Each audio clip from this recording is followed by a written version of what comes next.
আসসালামু আলাইকুম, আমি মোহাম্মদ জয়হাসান পারভেজ। আজকে আবার হাজির হয়ে গেলাম পারভেজ একাডেমির পক্ষ থেকে। আমাদের এই ক্লাসটা পাবো পারভেজ একাডেমি নামে ইউটিউব চ্যানেল এবং পারভেজ একাডেমি নামে ফেসবুক পেজে। চলো আজকে আমাদেরকে একটা ক্লাস শুরু করি। আজকের ক্লাস টপিক হচ্ছে পদার্থবিজ্ঞানের প্রথম প্রথম পত্রের 6 নম্বর চ্যাপ্টার মহাকর্ষ এবং অভিকর্ষ। কিন্তু আজকে এক ক্লাসের মাধ্যমে আমরা মহাকর্ষ অভিকর্ষের যতগুলো থিওরি আছে সব থিওরি গুলো আজকে শেষ করে দিব। আর চলো আমরা চ্যাপ্টারটা শুরু করি। চ্যাপ্টারের নাম হচ্ছে মহাকর্ষ ও অভিকর্ষ। মহাকর্ষ ও অভিকর্ষ, মহাকর্ষ এবং অভিকর্ষ। আমরা এই চ্যাপ্টারটাকে আমরা 3 ভাগে বিভক্ত করছি। ফার্স্ট পার্টটা হচ্ছে মহাকর্ষ পার্ট, সেকেন্ড পার্টটা হচ্ছে মহাকর্ষ প্লাস অভিকর্ষ পার্ট,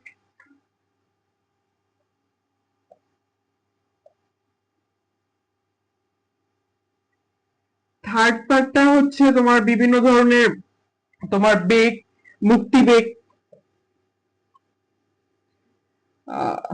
মুক্তি বেগ, তারপরে হচ্ছে বিভিন্ন ধরনের ভূস্থির উপগ্রহ, তারপর পোলার উপগ্রহ, তারপরে তোমার এক কথা হচ্ছে পোলার উপগ্রহ, তার গ্রহগুলো, এক কথা হচ্ছে উপগ্রহ, উপগ্রহ রিলেটেড কাজগুলো। আর এখানে রয়েছে কি সবচেয়ে রয়েছে কি কেপলারের সূত্র, কেপলারের সূত্র। 6 নম্বর চ্যাপ্টারটা হচ্ছে মহাকর্ষ অভিকর্ষ চ্যাপ্টার। এই চ্যাপ্টার থেকে মিনিমাম 2টা এমসিকিউ বোর্ড পরীক্ষায় থাকবে, আর হচ্ছে এটা বোর্ড সিকিউ থাকবে। এই আমার সিকিউ পার্টটা আমরা দেখিনি আমাদের কোন পার্ট থেকে সিকিউ আসতে পারে। এখানে নিশ্চিত 2টা এমসিকিউ আসবে। সিকিউ পার্টটা হচ্ছে মহাকর্ষ অভিকর্ষ পার্ট থেকে। মহাকর্ষ অভিকর্ষ 2টা পার্ট মিলে এখান থেকে গ আসতে পারে। মুক্তিবেগ, উপগ্রহ, কেপলার, মুক্তিবেগ এবং উপগ্রহ মিলে 4 নম্বর একটা কোশ্চেন আসতে পারে। আর হচ্ছে কেপলারের সূত্র, মহাকর্ষ, এগুলা থেকে যদি কাল কোশ্চেন আরেক সেট কোশ্চেন আসতে পারে। যদি কাল এক সেট একটা কোশ্চেন থেকে 2টা সেট কোশ্চেন আসে, তাহলে এক সেট আসবে মহাকর্ষ অভিকর্ষ, ওই 2 পার্ট মিলে একটা গ আসবে অথবা ঘ আসবে। আর মুক্তিবেগ, উপগ্রহ মিলে একটা আসবে ঘ আসবে, ঘ অথবা গ আসবে। আর যে এই চ্যাপ্টারে আরেকটা পার্ট আছে যেটা মহাকর্ষ পার্ট, আর হচ্ছে কেপলারের সূত্র। এইগুলো এই 2টা পার্ট থেকে তোমার এমসিকিউ আসতে পারে। কি আসতে পারে? এমসিকিউ আসতে পারে। মাঝে মাঝে যদি কাল খুব কোশ্চেন ইজি করে এখান থেকে কোশ্চেন আসতে পারে। যেহেতু আজকে আমরা ওয়ান শট ক্লাসের মাধ্যমে এই পুরো চ্যাপ্টারের বেসিক্স ও সবকিছু শেষ করব, তাহলে চলো আমরা ধাপে ধাপে চ্যাপ্টারটা শুরু করি। দেখো তোমরা একটু জিনিসটা একবার খেয়াল করে দেখো যে মহাকর্ষ পাঠটা লিখে নিতে পারো যে এই চ্যাপ্টারটা 4টা বিষয়, আমরা 3টা বিষয় নিয়ে কাজ করব। মহাকর্ষ বিষয়, মহাকর্ষ প্লাস অভিকর্ষ বিষয়, আর একটা হচ্ছে কি তোমার মুক্তিবেগ, উপগ্রহ, এই বিষয়টা। তাহলে চলো আমরা আমাদের মহাকর্ষ পাঠটা পড়ে আসি। তার আগে এই একটু যদি বুঝে থাকো তাহলে আমরা একটু কাজ করে ফেলি। আমাদের এই চ্যাপ্টারের নাম যে মহাকর্ষ এবং অভিকর্ষ কেন হইলো? তোমরা কি জানো মহাকর্ষ কাকে বলে বা অভিকর্ষ কাকে বলে? তোমরা কি জানো? চলো না জানলে সমস্যা নেই, আমরা এখন জানবো মহাকর্ষ বিষয়টা কি, অভিকর্ষ বিষয়টা কি। ফার্স্টলি দেখো মহাকর্ষ, আর এটা হচ্ছে অভিকর্ষ। তোমরা যারা 28 বেসে আসো তাদের কাছে এই পড়াগুলো একটু ওড লাগতে পারে, কিন্তু 27 বছর পোলাপানদের এত বেশি ওড লাগবে না। দেখো অভিকর্ষ বিষয়টা কি, আমরা এই জিনিসটা একটা কাজ করতে পারি। দেখো একজন মানুষের নাম, মানুষের নাম আছে না অভি? তোমাদের অনেক ফ্রেন্ডের নাম কিন্তু রাখা আছে যে অভি, তার মানে কি মানুষের নাম। তার মানুষ পৃথিবীতে থাকে, তার মানে কি পৃথিবী প্লাস মহাবিশ্বের যে কোনো একটা বস্তু, পৃথিবী প্লাস মহাবিশ্বের যে কোনো একটা বস্তু, পৃথিবী প্লাস হচ্ছে মহাবিশ্বের যে কোনো একটা বস্তুর মধ্যে যদি কার কোনো আকর্ষণ বল কাজ করে সেটা হবে অভিকর্ষ। তার মানে কি পৃথিবী এবং পৃথিবীর মানে মহাবিশ্বে যে কোনো একটা বস্তু নিয়ে যে কাজটা কাজ করবে সেটা হচ্ছে কি অভিকর্ষ। তাহলে মহাকর্ষটা কি হবে বিপরীত। মহাকর্ষ অভিকর্ষ তো একই জিনিস না। তাহলে মহাকর্ষ জিনিসটা কি হবে এই সৃষ্টি জগতের মানে যে কোনো দুটো বস্তুর মধ্যে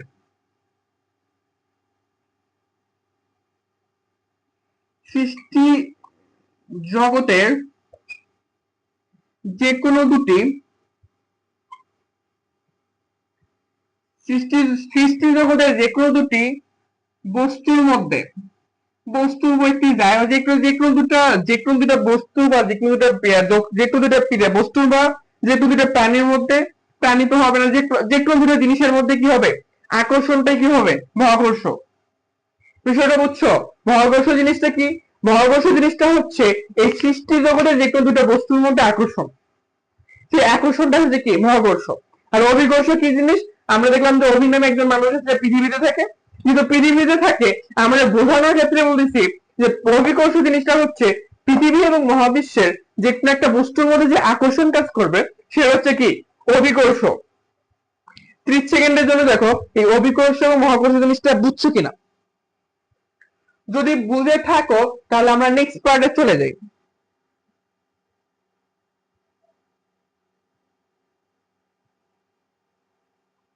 বুঝছো লিখা শেষ। চলো আমরা এবার মহাকর্ষ থেকে শুরু করি।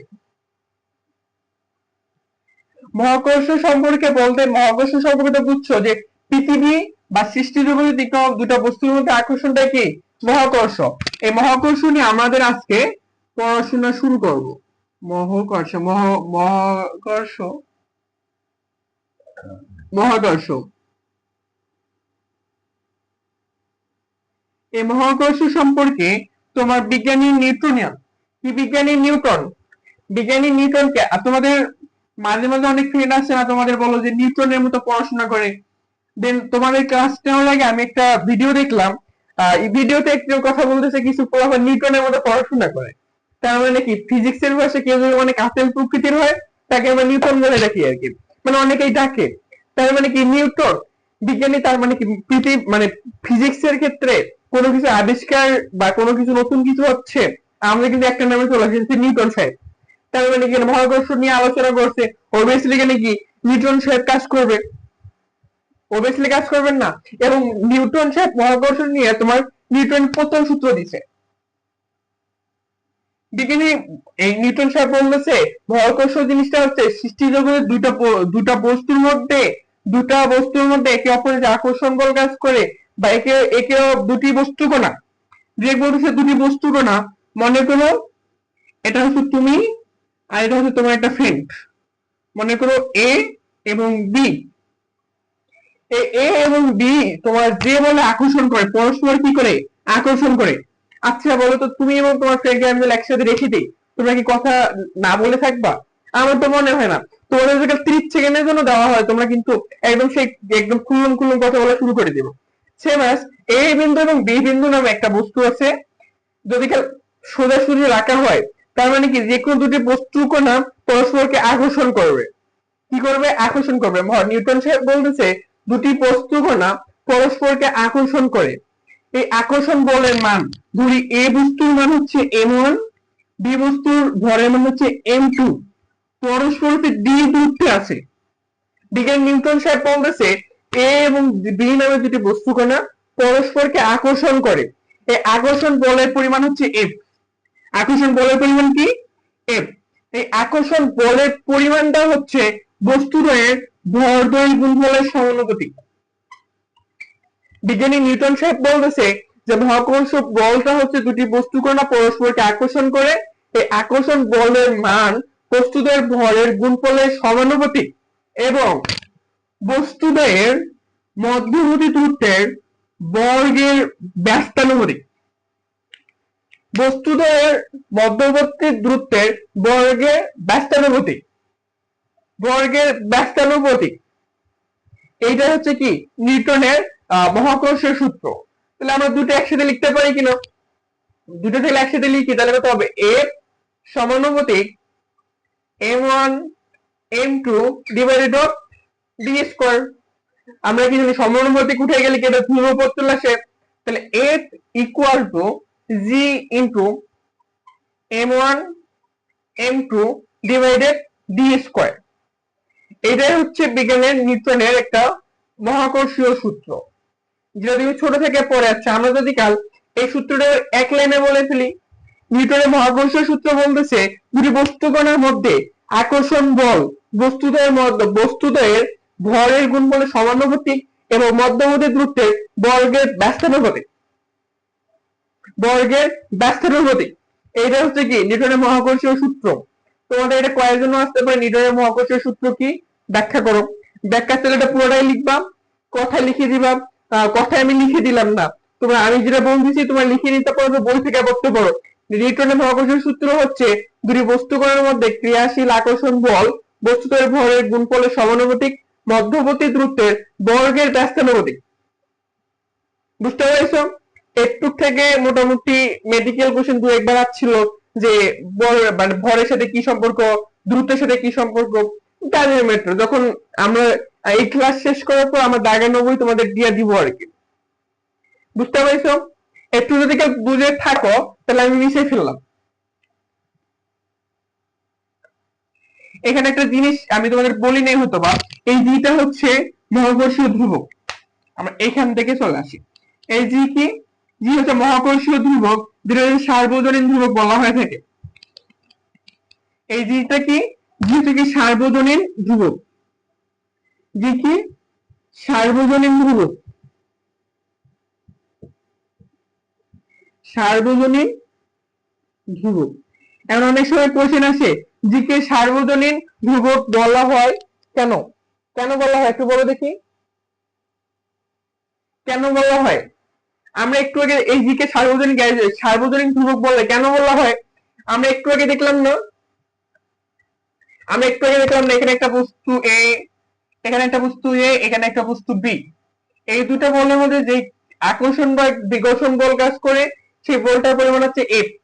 এফ থেকে আমাদের নিউটন সাহেব একটা সূত্র দিছে, এই সূত্র থেকে জি নিয়ে যাচ্ছি এবং এই জি কে কি বলতেছি? মহাকর্ষ সার্বজনীন ধ্রুবক। কেন সার্বজনীন ধ্রুবক বলতেছি? কারণ এই জি এ বল এবং বি বল কারোর উপর ডিপেন্ড করে না। মানে বল বলতে বোঝাচ্ছে কি এ বস্তু এবং বি বস্তু কারোর উপর কি করে না, ডিপেন্ড করে না। আমরা কি বলতে পারি সার্বজনীন গ্যাস ধ্রুবক কেন বলা হয়? ইহা মধ্যবর্তী কি হবে না, মধ্যবর্তী মাধ্যমের উপর ডিপেন্ড করে না। কি বলছি? মধ্যবর্তী মাধ্যমের উপর ডিপেন্ড করে না। তারপরে কি হচ্ছে? বস্তুদ্বয়ের ভরের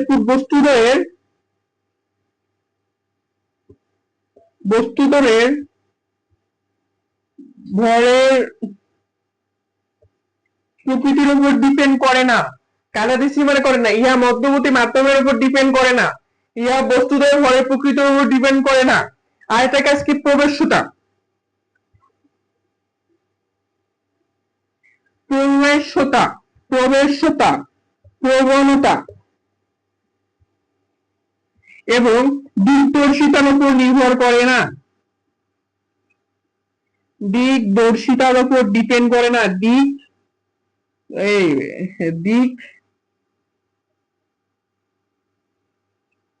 দিকদর্শিতার উপর ডিপেন্ড করে না। কি বলছি? জি কে সার্বজনীন ধ্রুবক কেন বলা হয়?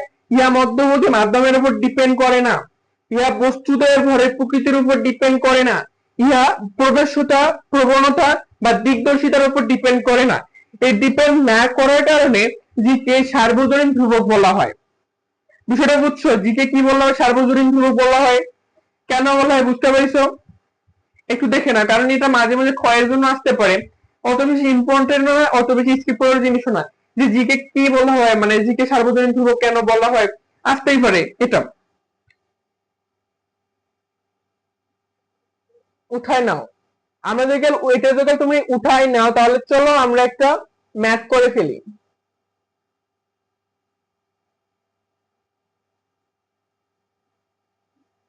ম্যাথটা হচ্ছে ঠিক এরকম, দাঁড়াও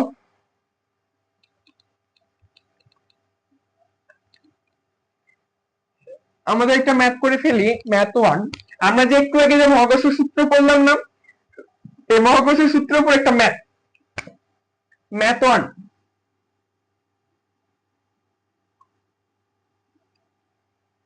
ম্যাথ 1 বলতেছে 50 গ্রাম ভরের একটি গ্লোব, 50 গ্রাম, দেখো এখানে কি বলছে 50 গ্রাম ভরের দুটি গ্লোব আনুভূমিক তলে 1.5 মিটার দূরত্বে অবস্থান করলে এদের আকর্ষণ বল কত? তার মানে কি এখানে কি বলতেছে আমরা জিনিসটা দেখি। দেখো আমাদের বোর্ডটারে দুই ভাগ করে ফেলি, এক ভাগে ম্যাথ সলভ আর এক ভাগে কি আমরা দেখি বিষয়টা। বিষয়টা দেখো এখানে একটা মনে করো একটা বস্তু আছে, এখানে একটা বস্তু আছে, মনে করো এই বস্তুর নাম হচ্ছে এম এবং এই বস্তুর নাম হচ্ছে এন। কি বলছে এন এবং এম উভয়ের ভর কত? 50 গ্রাম। কত গ্রাম? 50 গ্রাম করে আছে। তার মানে কি m1 equal to m2 equal to কত? 50 গ্রাম। এবং বলছে আনুভূমিক তলে 1.5 দূরত্বে অবস্থান করে, তার মানে কি এন এবং এন এর মধ্যবর্তী ডিসটেন্স ডি এবং এই ডি এর মানটা হচ্ছে 1.5 মিটার। বিষয়টা দেখো ডি এর মান কত? 1.5 মিটার। 1.5 মিটার দূরত্বে দুটো বস্তু আছে, এই দুটো বস্তুর মধ্যে এখন এখানে বলে দিচ্ছে যে জি এর মান, এখানে জি এর মান না বলে জিরো তোমার মানতে হবে, কারণ জি এর মান সবসময় সেম। এটা আমার হচ্ছে 6.673 into 10 inverse 11 newton metre square kg inverse 2। বুঝতে পারছো এটা? কারণ এখানে বলছে এখানে ক্রিয়াশীল এফ এর মান কত? বুঝতে পারছো? ক্রিয়াশীল এফ এর মান কত? এখন এই ম্যাথটা আরো একভাবে প্যাসে যায়, চলো আগে একভাবে সলভ করি। যদি এই ম্যাথটা যদি একাডেমিক আসে এরকম আসে, এই ম্যাথটা যদি ইঞ্জিনিয়ারিং কোন এডমিশনে আসে কেমন আসবে আমরা এটাও দেখে নিব। ঠিক আছে, চলো আমাদের একাডেমিক লেভেলে পড়াশোনা দেখি। তাহলে এই ইকুয়াল টু কত হবে? m1 m2 divided d square of g। Calculate বসাই দিবাম, জি এর মান 6.673 10 ইনভার্স 11, এখানে কত হবে? 50 into 10 inverse 11 into 50 into 10 inverse 11, right? Divided D এর মান কত? 1.5 অফ স্কয়ার। এর আমাদেরকে ক্যালকুলেশন করে যেটা হবে কি সেটাই অ্যানসার, যেটা হবে কি সেটাই অ্যানসার। এটা হবে এত নিউটন বল কাজ করে। এর অ্যানসার দিলে তোমার একাডেমিকে অন্তত 3 মার্ক পাবা। আমি তোমার একটা এখানে শুরু থেকে বললাম যে এই ম্যাথটা যদি কাল তোর ইঞ্জিনিয়ারিং এ আসতো কেমন আসতো? ওরা পরস্পরে কত সেকেন্ড পর মিলিত হবে, বা এখানে দিবে যে এখন এরকম করে দিছে, দেওয়ার পর বলতে পারে যেখানে ইঞ্জিনিয়ারিং এ আসতো কি করতো, যে প্রত্যেকের ত্বরণ কত? কি বলবে? প্রত্যেকের ত্বরণ কত? প্রত্যেকের ত্বরণ কত? আকর্ষণ মানে তোমাদের ইঞ্জিনিয়ারিং এতে এডমিশনে আসতো তাহলে কি বলতো? 50 গ্রাম ভরের দুটি গোলক আনুভূমিক তলে এত মিটার দ্রুত অবস্থান করলে এদের প্রত্যেকের ত্বরণ কত হবে নির্ণয় করো। এই যে আকর্ষণ বল নির্ণয় করতে বলছেন একাডেমিকে, এই কোশ্চেনটাকে বলবো কি প্রত্যেকের ত্বরণ কত হবে এটা নির্ণয় করো। অত হাইলি ইম্পর্টেন্ট, অত হাইলি ডিপ করাবে না, একটুকের মধ্যে একটু করে পাস যেতে পারে আর কি। তাহলে কি হবে? আমরা আগে ফার্স্ট লিখে এরকম করে এফ বের করব। আমরা কি জানি এফ ইকুয়াল টু কি জানি এম এ, আমাদের কি লাগবে? এ লাগবে। তার প্রত্যেকের ম্যাথ সেম, প্রত্যেকের এফ সেম, তাহলে এ ইকুয়াল টু কত হবে? এফ ভাগ এম, এফ ভাগ এম করলে একটা হ্যাশ আসে অ্যানসার, ওই হ্যাশটাই হবে কি অ্যানসার। বুঝতে পারছো? এডমিশন কোশ্চেন একটু ঘুরাই দিবে। বিষয়টা ক্লিয়ার? মহাকর্ষ বলতে একটু বুঝে থাকো তো মহাকর্ষে কেউ আটকাতে হবে না। কেউ বুঝে থাকো তাহলে চলো আমরা মহাকর্ষ পাঠে পরের পাঠটায় ঢুকে যাই। দেখো একটা বুঝছো কিনা? 30 সেকেন্ড দিলাম, 30 সেকেন্ডের মধ্যে এটা একটু বুঝে নাও।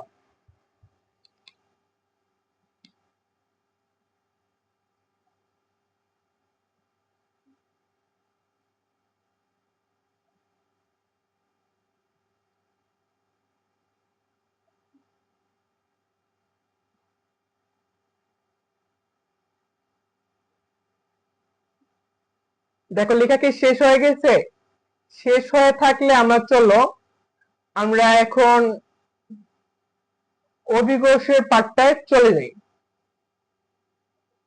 কি বলে যাব? অভিকর্ষ পাঠে চলে যাব।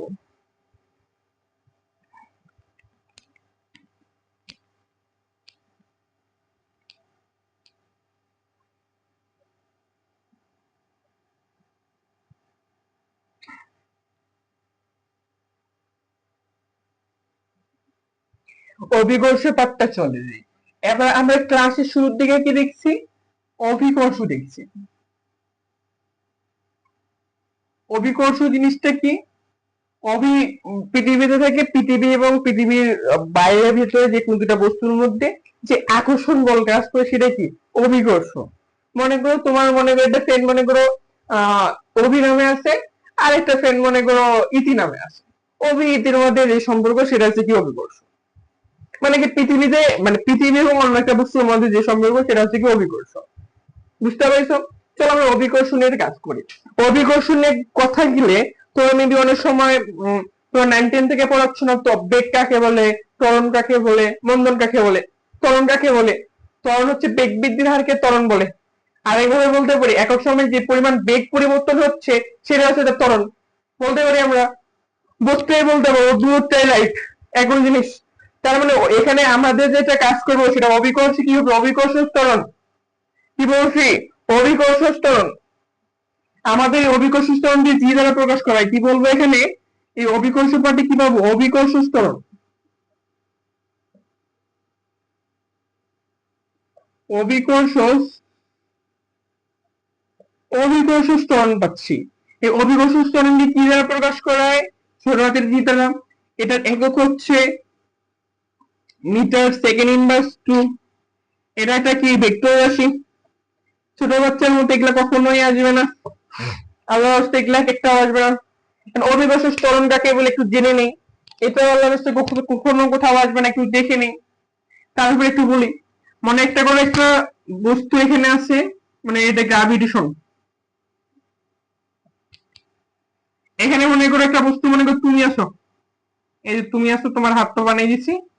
আমি যদি তোমার এখান থেকে মনে করি এটা উচ্চতা 50 মিটার, আমি তোমাকে 50 মিটার, তোমার ওয়েট যদি গেল 70 কেজি, তোমার ওয়েট যদি গেল কত?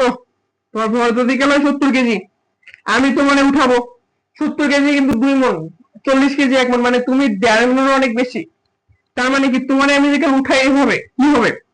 তোমার উঠাচ্ছি আমি, কিন্তু যখন একটু আসবো 1 মিটার উপর কষ্ট হবে না, 2 মিটার যাবে কষ্ট একটু বাড়বে, 3 মিটার যাবে কষ্ট বাড়বে। এরকম করে গ্রাজুয়ালি ডিস্টেন্স যত হবে তত কিন্তু আমার তোমার কি হবে? ওজন বৃদ্ধি পাবে, তোমার উঠাইতে কিন্তু কষ্ট হবে। বুঝতে পারছো বিষয়টা? সেম মানে আমরা কি বলতে পারি, আমরা আমরা একটু আগে দেখছি, এটা সংজ্ঞা দেখছি, অভিকর্ষ বল কাকে বলে? পৃথিবী এবং পৃথিবী অন্য একটা বস্তু। কি বলছে? পৃথিবী এবং অন্য একটা বস্তুর মধ্যে যে আকর্ষণ বল কাজ করে সেটাই কি? অভিকর্ষ বল। বুঝতে পারছো? সেটাই কি? অভিকর্ষ বল। তার মানে কি পৃথিবী থাকবে, এই যে একটা বস্তু আছে যেটা তুমি, তোমার মনে যে আকর্ষণ বল সেখানে অভিকর্ষ বল কাজ করবে। তার মানে কি অভিকর্ষ বলের প্রভাবে তুমি একটা বল করতেছো, তুমি একটা বল করতেছো, তুমি কিন্তু প্রত্যেক সেকেন্ডে সেকেন্ডে চেঞ্জ করতেছো। তার মানে কি অভিকর্ষ বলের বিপরীতে যে বল কাজ করে, বা অভিকর্ষ বলের বিপরীতে একক হারে যে পরিমাণ বল পরিবর্তন হয় সেটা হচ্ছে কি? অভিকর্ষ ত্বরণ। বুঝতে পারছো?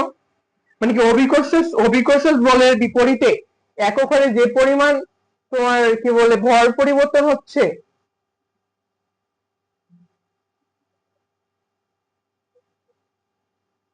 বুঝতে পারছো অভিকর্ষ ত্বরণ কাকে বলে? এছাড়াও এটা অভিকর্ষ ত্বরণকে আরেকভাবে বলতে পারি, মুক্তভাবে পড়ন্ত বস্তুর একক সময় বেগ বৃদ্ধির হারকে অভিকর্ষ ত্বরণ বলে। আমি যদি কাল তোমার এখানে উপরে নিয়ে যাই, উপরে নিয়ে যা ছেড়ে দিছি, তুমি এখানে মুক্তভাবে পড়বা, কি হবে? তুমি এখানে মুক্তভাবে পড়বা। তুমি মুক্তভাবে পড়লে একক সময় যে পরিমাণ হারে বেগ বৃদ্ধি পাবে সেটা হচ্ছে তোমার অভিকর্ষ ত্বরণ। এইটা একটু ছোট থেকে পড়াচ্ছি, এটাই দেখো, মুক্তভাবে পড়ন্ত বস্তু একক সময়ে যে পরিমাণ বেগ বৃদ্ধি পায় তাকে কি বলে? অভিকর্ষ ত্বরণ বলে। অভিকর্ষ ত্বরণ বলে। অভিকর্ষ ত্বরণ বলে। অভিকর্ষ ত্বরণ বলে। চলো অভিকর্ষ ত্বরণে আমার ছোটবেলায় তুমি জি এর মান দেখছো যে 9.8 কাজ করে, 9.8 কাজ করে। এটা 9.8 কেমনে আসছে? চলো আমরা 9.8টা আমরা আজকে বের করবো। ক্যালকুলেশনের দায়িত্ব তোমার, আমি তোমার ফর্মুলা দেখাবো জাস্ট।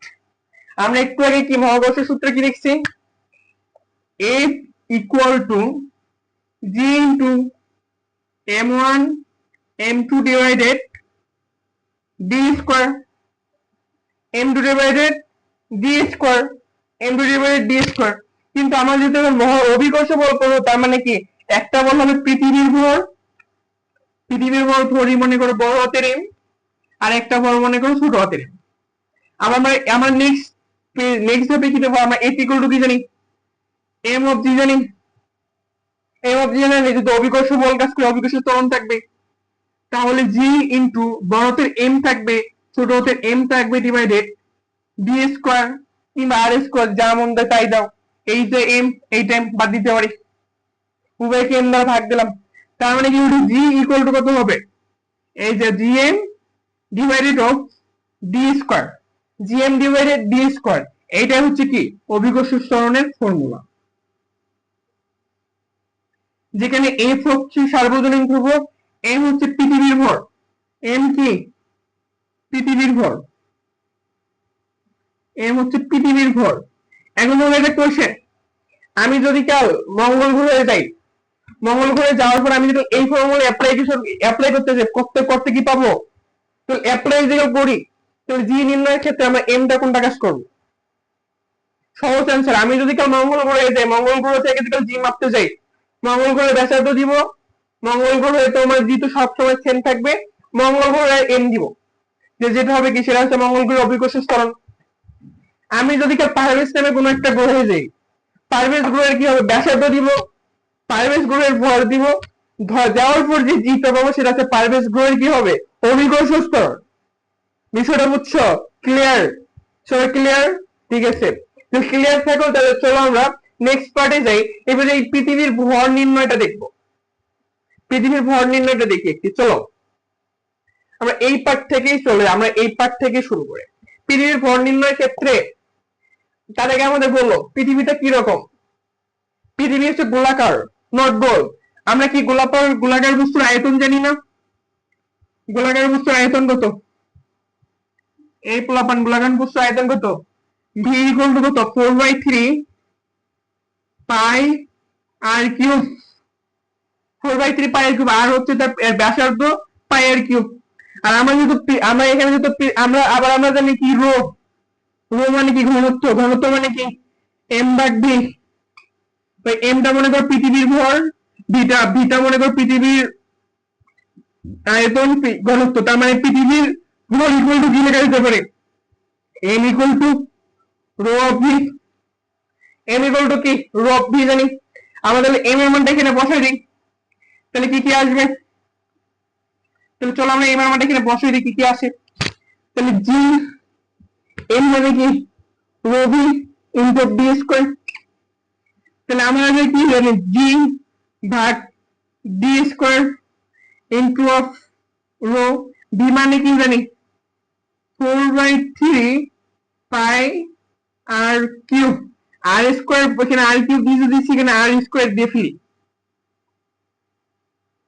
আর স্কয়ার, এটা হচ্ছে আর স্কয়ার, ডি স্কয়ার দিয়ে কস করতে পারতাম, ডি আর সেম, যেখানে R equal to D equal to হচ্ছে রেডিয়াস,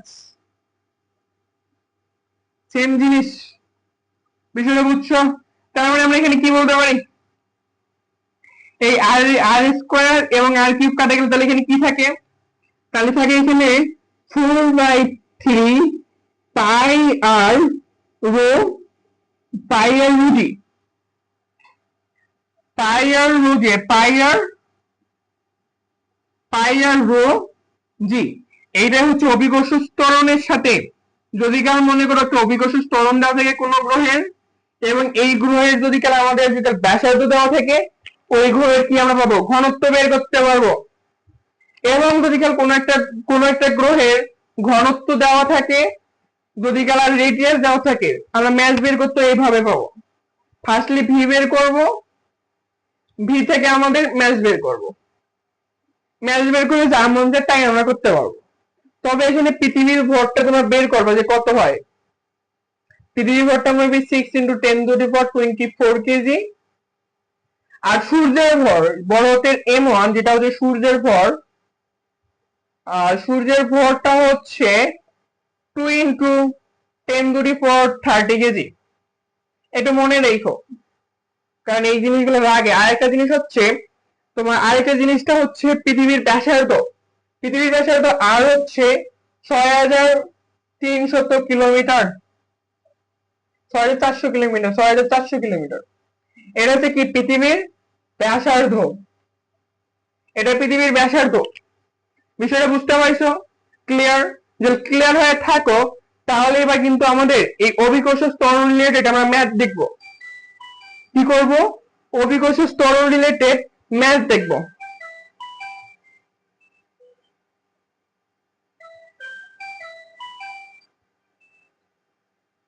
দেখো অভিকর্ষ ত্বরণ রিলেটেড আমরা ম্যাথ দেখব। তাহলে চলো আমরা বোর্ডটা একটু ক্লিন করি। তবে হ্যাঁ, ইম্পর্টেন্ট জিনিস কি আমরা মিশাবো, প্লাস হচ্ছে আমরা পরে রিক্যাপ করব। পৃথিবীর ভর কত? 6 × 10⁻24 কেজি।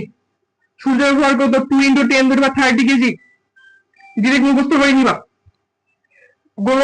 গোলকের আয়তন কত? 4/3 πr কিউব। এটা। আর আমরা জানি কি রো ইকুয়াল টু কি এম ভাগ ভি, এম ইকুয়াল টু কি রো ভি। এবং আমরা আমাদের নিউটনের সূত্র কি F equal to G M M এবং আর স্কয়ার পাই, F equal to M G পাই এবং G M F R square পাই। আবার G equal to G M F R square পাই। আমরা এখানে এম এর মান বসাই দিচ্ছি, বসাই দিয়ে জি এর সাথে একটা কি রো এর সম্পর্ক পেয়েছি। সেই সম্পর্কটা যে জি ইকুয়াল টু কি 4/3 π আর রো জি। পাই আর রো জির মধ্যে যে কোনো জিনিস দিয়ে আমরা কনভার্ট করতে পারবো। বুঝতে পারছো? আমাদের সূত্রে রেডিয়াস এবং ডি এবং আর একই জিনিস, সুগারটা কি আমরা পৃথিবীর রেডিয়াস বুঝাইছি। আর অনেকে পৃথিবীর মানে পৃথিবীর তোমার ব্যাসার্ধ কত? 6400 কিলোমিটার। বুঝতে পারছো? তাহলে বুঝে থাকো। চলো আমরা এই টপিকের উপর একটা ম্যাথ দেখে ফেলি। তার আগে তুমি 30 সেকেন্ডের জন্য তুমি আমরা যে জিনিসটা পড়ছি আমরা একটু রিক্যাপ করে ফেলি, ঠিক আছে? চলো আমরা এটার উপর একটা ম্যাথ দেখি।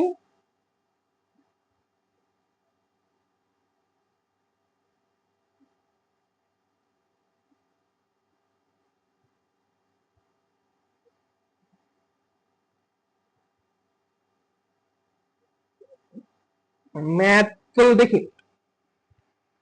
ম্যাথ বলতে তুমি, আমি যদি এখানে দেখাই যে একটা ম্যাথ দেখো, মানে বিখ্যাত ম্যাথ, সেটা হচ্ছে পৃথিবীর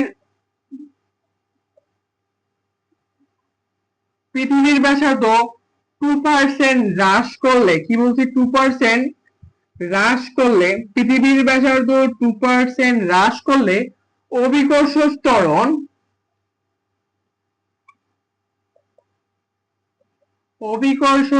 ত্বরণ কত পার্সেন্ট হ্রাস পাবে? আচ্ছা, ম্যাথটা কি তোমার মুখোমুখি করতে পারবে না? কি বলছে? পৃথিবীর ব্যাসার্ধ 2% হ্রাস করলে অভিকর্ষ ত্বরণ কত পার্সেন্ট হ্রাস পাবে? ম্যাথটার দিকে তোমাদের মজা হচ্ছে না? অনেক ইজি চ্যাপ্টার, ইজি ম্যাথ, ভাই ফির করাচ্ছে কে? চলো দেখি। আমরা কি জানি? জি ইকুয়াল টু কি জানি? কি জানি? G equal to G M divided R of A square. R of A square, যেখানে জি এবং এম কি কনস্ট্যান্ট, তার মানে বলতে পারি জি সমানুপাতিক কত? 1/অফ আর স্কয়ার, 1/অফ আর স্কয়ার। মানে 2% হ্রাস করছি, মানে এটা কমছে। যেখানে এইটা কমে এটা বাড়বে না। কেমনে আরে বাড়বে? তোমার স্কয়ারই সমানুপাতিক বাড়বে, রাইট? তার মানে কি আমি যখন 2% হ্রাস করি, আমরা দিকে এই জায়গা থেকে সিদ্ধান্ত নিতে পারি। আমরা বলতে পারি অতএব আমরা বলতে পারি ব্যাসার্ধ 2% হ্রাস পেলে কত হবে? ও জি কত পার্সেন্ট হ্রাস পাবে? 4% হ্রাস পাবে। মুখে মুখে দিয়া তোমাদের মধ্যে একটু ফিজিক্যাল লিখে দিবা। যদি কেউ লিখে দিতে পারো তাহলে চলো জি এর মানটা আমরা বের করলাম না, G equal to G M divide R square. এই জি এর মান কিন্তু তিনটি বিষয়ের উপর ডিপেন্ড করে, মানে তিন ভাবে পরিবর্তন হয়। কত ভাবে পরিবর্তন হয়? 3 ভাবে পরিবর্তন হয়। চলো আজকে আমরা দেখবো কি বলছি, জি এর মান কি 3 ভাবে পরিবর্তন হয়। আচ্ছা, তোমাদের আমি ক্লাস করতেছো, তোমরা বলো তো পৃথিবী ঘুরে না থেমে আছে? মানে পৃথিবী ঘুরতেছে নাকি আমরা ঘুরতেছি? অবভিয়াসলি পৃথিবী ঘুরতেছে। পৃথিবী যদি না ঘুরতো তাহলে দিন আর রাত হইতো না। দিন আর রাত হইতো না, দিন আর রাত হইতো না। আমাদের এখান থেকে একটা বিখ্যাত কোয়েশ্চেন আছে যে জি এবং বড় হাতের জি এর মধ্যে পার্থক্য কত, জি ও বড় হাতের জি এর মধ্যে পার্থক্য কি। আমরা একটু একটু আগে এই ভিডিওটা পজ করে সামনের দিকে যাও একটু। কি বলছিলাম, জি জি কিসে কি হয় না, কোনো মানের উপর দিন নির্ভর করে না, মধ্যবর্তী মাধ্যমের উপর নির্ভর করে না, বস্তুদের প্রকৃতির উপর নির্ভর করে না, দিগ্বৈশিষ্ট্যের উপর নির্ভর করে না, প্রবণতা বা প্রবেশতার উপর নির্ভর করে না। আর জি কি সবগুলোর উপর নির্ভর করে। এই জি ধ্রুবক নয়, অভিকর্ষের যে পরিবর্তন ঘটে, এইটা পরিবর্তন ঘটে, এটা পরিবর্তন নয়, এটা কি হয় পরিবর্তন ঘটে, এটা কি পরিবর্তন ঘটে, এটা কি পরিবর্তন ঘটে না। কি বলছি, জি ধ্রুবক নয়, জি পরিবর্তনশীল। জি নির্ভর করে কয়টা বিষয়ের উপর, জি নির্ভর করে তিনটি বিষয়ের উপর। কয়টা? তিনটা। জি নির্ভর করে কয়টা? কি তিনটা। জি নির্ভর করে কি তিনটি বিষয়ের উপর নির্ভর করে। বিষয় নম্বর 1 উচ্চতার উপর। কিসের উপর? উচ্চতার উপর। বিষয় নম্বর 2 অক্ষাংশের উপর। বিষয় নম্বর 2 কি অক্ষাংশের উপর নির্ভর করে। বিষয় নম্বর 3 কিসের উপর নির্ভর করে? বিষয় নম্বর 3 হচ্ছে আনুভূতি বা বিকৃতি। এক কথা হচ্ছে পৃথিবীর ঘূর্ণন গতি বা পৃথিবীর ঘূর্ণনের উপর নির্ভর করে। কিসের উপর? পৃথিবীর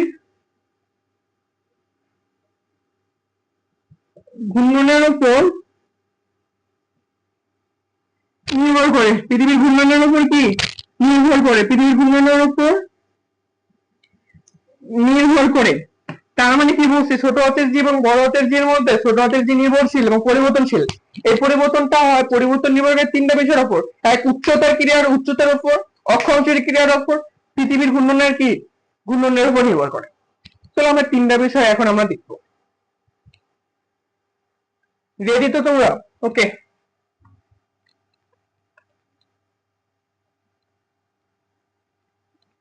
ফার্স্টলি কি পৃথিবীর উচ্চতার উপর। কিসের উপর? উচ্চতার উপর।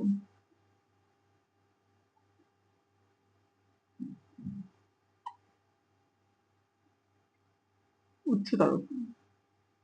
আচ্ছা, তোমরা কি কখনো ভাবছো যে পৃথিবী তো একটা এরকম গোলাকার বস্তু, আমরা যদি পৃথিবী আমাদের এই প্রান্ত যদি বাংলাদেশ হয়, বাংলাদেশের অপোজিট একটা প্রান্ত আছে, রাইট? আমরা কি কোনো তোমরা কি কোনো ভাবছো যে আমরা এই প্রান্ত আমরা খাড়াখাড়ি কাজ করে অপোজিট প্রান্তে চলে আসবো?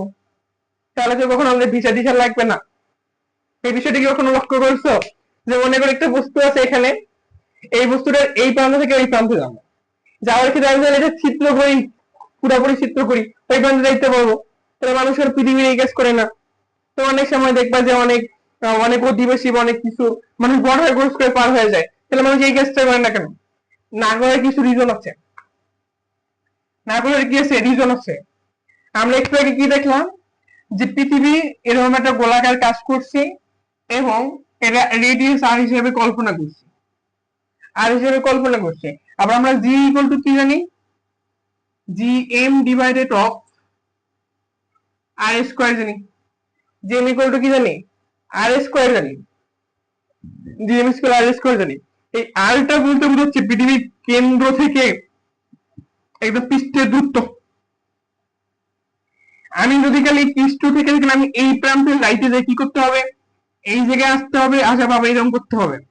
আমি যদি কোনো ক্রমে এই জায়গায় আসি, যে মিডিল পয়েন্টে চলে আসি, এখানে কত আর ইকুয়াল টু কত হবে, 0 হবে। আর মানে এখানে 0 বসতে কত হবে, দেখো জিএম ভাগ 0। কোনো কিছু 0 মানে কি অসীম বা ইনফিনিটি। যদি কাল কখনো 0 অসীম বা ইনফিনিটি হয় তাহলে বুঝছো তুমি এই জায়গায় আটকে যাওয়া। এই জায়গায় আটকে যদি কাল যাতে এই যাইতে পারবা, যাইতে পারবা না। এই জায়গায় কি করতে পারবে না, যাইতে পারবে না। এই জায়গায় কি করতে পারবে না, যাইতে পারবে না। এই জায়গায় কি করতে পারবে না, যাইতে পারবে না।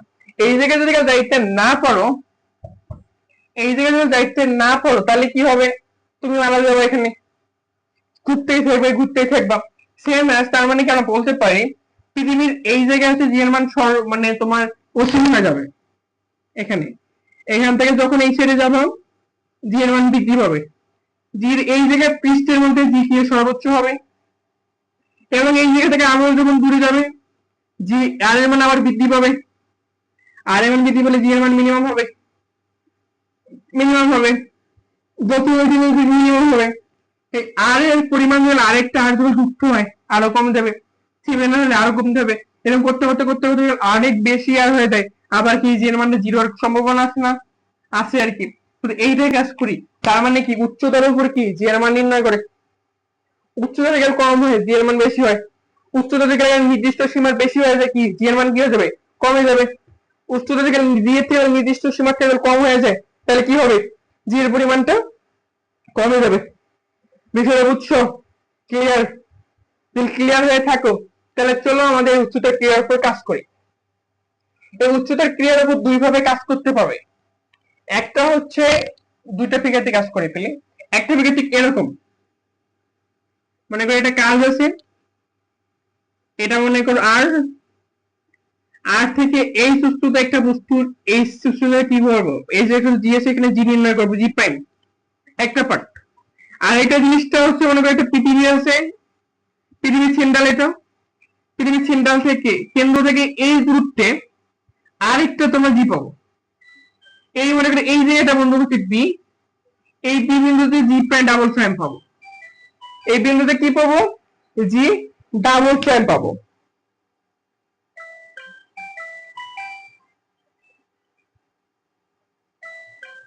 জি ডাবল প্রাইম পাবো।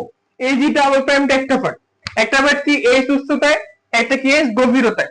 আমি যখন এই সুস্থতায় যখন কোনো জি বের করতে চাই তাহলে কি হবে, G equal to G prime equal to G M divided R plus of H of whole square, R plus of H whole square. আবার আমরা কি জানি জি ইকুয়াল টু কি জানি, G M divided of R square. এই জায়গায় G M এর পরিবর্তে আর জি আর স্কয়ার বলে লিখতে পারি, জি ও per square divided R plus of H of whole square. এই জি থেকে আর কমন নেই তাহলে কত হবে, এখানে জি আর স্কয়ার, এখানে আর স্কয়ার হয়ে যাবে 1 প্লাস অফ এইচ ভাগ of R of square. R square কাটা যায়, তাহলে এখানে কত জি ইনটু 1 প্লাস এইচ ভাগ R inverse of 2। 1 plus H R inverse 2 কে জ্বালা আমরা যদি লিয়া করে ফেলি, কি বলে দ্বিপদী বিস্তৃতি করে ফেলি। এই দ্বিপদী বিস্তৃতির দুইটা রেজাল্ট, দ্বিপদী বিস্তৃতির দুইটা রেজাল্ট। আপাতত একটা রেজাল্ট দেখি, যদি কাল এইচ এর পরিমাণ, যদি কাল এইচ এর পরিমাণ কি বলছি, যদি কাল এইচ এর পরিমাণ, যদি কাল এইচ এর পরিমাণ, যদি কাল এইচ এর পরিমাণ যদি কাল খুবই ছোট হয়, এইচ গ্রেটার দেন আর হয়, তখন কি বলতে পারবো, তখন এই জায়গায় G prime equal to G into 1 minus 2h ভাগ আর হবে। বুঝতে পারছো? এটা হবে। আর এটা হচ্ছে একটা সূত্র। এই সূত্রটা কখন হবে, যখন এই সূত্রটা হবে এবং এই গ্রেটার দেন অফ জিরো ছোট হবে। আবার যদি কাল আমাদের এই জায়গার জিনিসটা দেখি, এই ফিগারটা যে ভিতরে আছে, তখন কি হবে, এখানকার জি কেমন হবে, G prime equal to G, মানে এটা বড় হতে GM divided R minus of L square. আবার আগের মধ্যে ক্যালকুলেশন করে দেখা যাবে যে জি ইনটু 1 মাইনাস এইচ ভাগ আর। এটা হচ্ছে সব ক্ষেত্রে প্রযোজ্য। এইটুকু যদি বুঝে থাকো তাহলে এই পার্টে এই পর্যন্ত। আমরা নেক্সট পার্টে এই পার্টটা আমরা কি করব, এমসিকিউ সিকিউ দেখবো এবং জি এর পরবর্তী সময় সব পার্টটা দেখবো। দেখো সবকিছু বুঝছো কিনা, যদি সবকিছু বুঝে থাকো তাহলে আমাদের এই ক্লাসটার অবশিষ্ট অংশ গতকালকে হবে, তাহলে গতকাল পর্যন্ত অপেক্ষা করো। আর আজকে যে দুইটা ম্যাথ করছি, যেটুকু থিওরিটিক্যাল করছি, এই থিওরিটিক্যাল পার্টটুকু পড়ো, ঠিক আছে? তাহলে সবাইকে ধন্যবাদ সাথে এই ক্লাসটা শুরু থেকে এ পর্যন্ত থাকার জন্য, ঠিক আছে? আসসালামু আলাইকুম।